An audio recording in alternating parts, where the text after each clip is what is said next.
Hi semiconductor question பார்க்கலாம். Question வந்து direct question கிடையாது, கொஞ்சம் இன்டைரக்ட் தான், பட் ரொம்ப ஈஸி.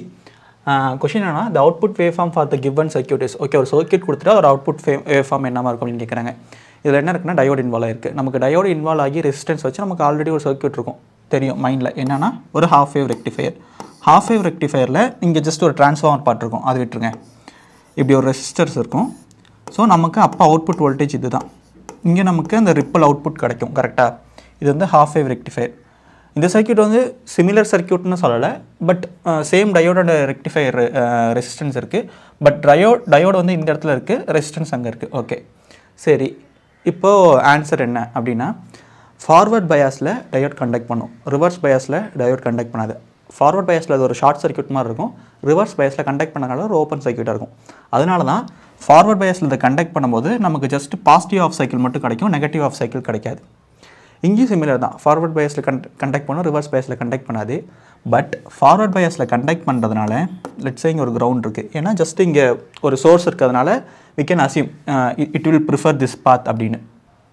இங்கே பாருங்கள், இப்போ டயோட் ஃபார்வர்ட் பயாஸில் இருக்குன்னா இது ப்ளஸ் இது மைனஸ். ஓகே, ஆக்சுவலி நான் அது மாதிரி சொல்ல வரல. ஃபார்வர்ட் பயாஸ்னால் அந்த பி சைடு இருக்க பொட்டன்ஷியல் வந்து என் சைடு இருக்க பொட்டன்ஷியலோட கம்பேரிட்டிவ்லி ஜாஸ்தியாக இருக்கணும். ஸோ இங்கே சைன் வேவ் கொடுத்துருக்காங்க, ஜஸ்ட் ப்ளஸ் மைனஸ் எடுத்துக்கிறேன். இந்த ப்ளஸ் மைனஸ் எப்போ இருக்குன்னா ஜஸ்ட் பாசிட்டிவ் ஆஃப் சைக்கிளில் இருக்கும் போது, பாசிட்டிவ் ஆஃப் சைக்கிளில் இருக்கும்போது நமக்கு இந்த ப்ளஸ் மைனஸ் கண்டிஷன் இருக்கும். அப்போது இந்த டயோட் கண்டக்ட் பண்ணும். இந்த டயோட் கண்டக்ட் பண்ணி அந்த வரக்கூடிய கரண்ட் வந்து ஃபர்தராக இந்த கிரவுண்ட் வழியாக அனுப்பிடும். இந்த ரெசிஸ்டன்ஸ் வந்து ரோலே ப்ளே பண்ணாது. ஏன் ப்ளே பண்ணாதுன்னா, ஏன்னா இது ஷார்ட் சர்க்யூட் இருக்கிறதுனால தெர் இஸ் நோ ரெசிஸ்டன்ஸே இல்லை. Current will prefer easy path. Correct இல்லை?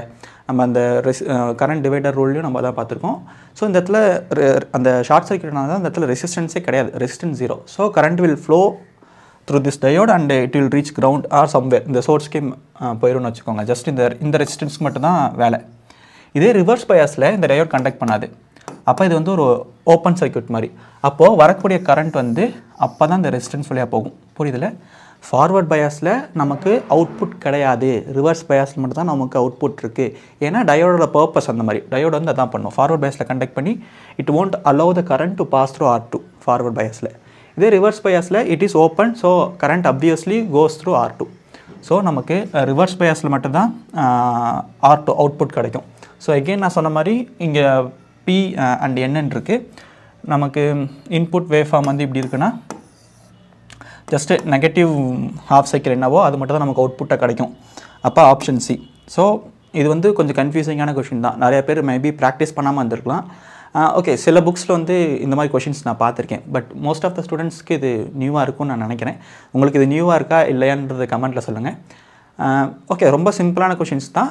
ஜஸ்ட் அந்த ஹாஃப் வேவ் ரெக்டிஃபையர்லேருந்து இது எப்படி மாறி இருக்குன்றது சொல்லணுன்றதுக்காக தான் இந்த வீடியோ. இது வந்து இன்னும் ஹையர் ஸ்டடீஸில் வந்து இது பேர் வந்து கிளிப்பர் அப்படின்னு சொல்லுவாங்க. அதாவது இங்கே பாருங்களேன், இது வந்து நமக்கு இன்புட் வேவ் ஃபார்ம். அப்போ ஹாஃப் வேவ் ரெக்டிஃபையரில் நமக்கு என்ன இருக்குன்னா ஜஸ்ட் பாசிட்டிவ் ஹாஃப் சைக்கிள் மட்டும் இருக்கும்.